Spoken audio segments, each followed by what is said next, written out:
Prakash Singh x DGP ने बताया कि मुख्तार अंसारी किस तरीके के खूंखार अपराधी थे, तो वहीं जो है विक्रम सिंह ने बताया कि उनकी तबीयत पहले से खराब थी, जो वो पंजाब में थे, फिर उनको यूपी में लाया गया। तो ये जो है आकस्मिक मृत्यु है, वहीं उनकी मृत्यु को लेकर संशय बना हुआ है।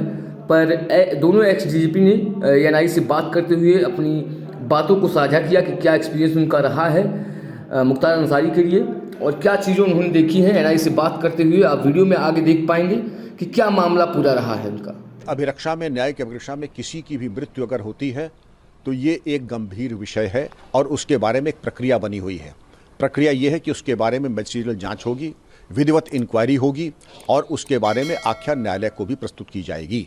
लेकिन मैं आपको बताना चाहूँगा कि जब मुख्तार अंसारी पंजाब से उत्तर प्रदेश लाए गए थे तब भी वहाँ पर बहुत ज़्यादा उनकी रुग्ण अवस्था थी उनकी, और बड़े बड़े अधिवक्ताओं ने माननीय न्यायालय को भी अवगत कराया था कि मुख्तार अंसारी की तबीयत अच्छी नहीं है बल्कि बहुत ख़राब है और उन्हें निरंतर मेडिकल चिकित्सा की और इंटरवेंशन की ज़रूरत है।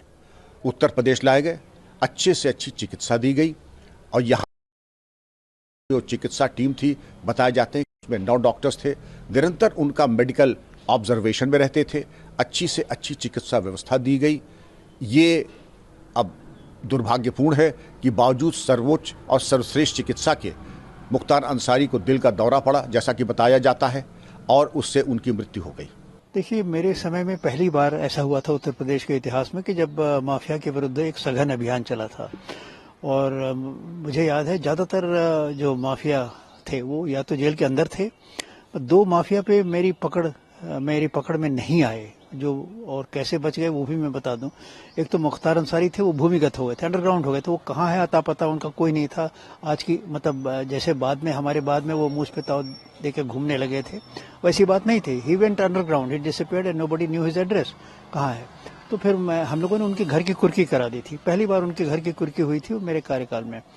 तो ये फिर जब हमारा कार्यकाल खत्म हो गया, उसके बाद समाजवादी बसपा वगैरह के पार्टी का जब टाइम आया, तो फिर उस समय इन्होंने अपना आर्थिक साम्राज्य और आपराधिक जो इनका प्रभाव क्षेत्र था उसको बराबर बढ़ता गया।